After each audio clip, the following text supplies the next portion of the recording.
বৃহস্পতিবার পবিত্র রাতে কেউ যদি এই দোয়াটি 100 বার পরে কোনো দিন পৃথিবীর কোনো মানুষের কাছে তার হাত পাততে হবে না। পৃথিবীর সব কিছু তার পায়ের নিচে আল্লাহ হাজির করে দিবেন। দারিদ্রতা থেকে মুক্তি দান করবেন, বিপদ আপদ থেকে মুক্তি দান করবেন, তার সম্মানকে সুউচ্চতা দান করবেন, অসুস্থতা থেকে দূরে রাখবেন। আল্লাহর অশেষ দয়া ও রহম তাকে দান করে দিবেন। সুবহানাল্লাহ। বৃহস্পতিবার রাত এটি গুরুত্বপূর্ণ রাত।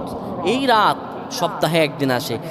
আরবিতে রাত আগে আসে, দিন পরে আসে। সুতরাং বৃহস্পতিবারের যে দিন গিয়ে রাত, এটি বৃহস্পতিবার রাত নয়, এটি শুক্রবারের রাত, এটি জুমাবারের রাত, এটি দোয়া কবুলের রাত, আল্লাহর কাছাকাছি হওয়ার রাত। সুবহানাল্লাহ। এই বৃহস্পতিবার রাত আল্লাহ তাআলা বান্দার দোয়া কবুল করেন। কেউ যদি বৃহস্পতিবার রাতে ঈশা নামাজের পরে পবিত্র হয়ে ইয়া হাইয়ু ইয়া হাইয়ু ইয়া হাইয়ু ইয়া রফিয়ু ইয়া রফিয়ু ইয়া রফিয়ু এই দোয়াগুলো পড়তে পারে 100 বার, আল্লাহ রাব্বুল আলামিন তার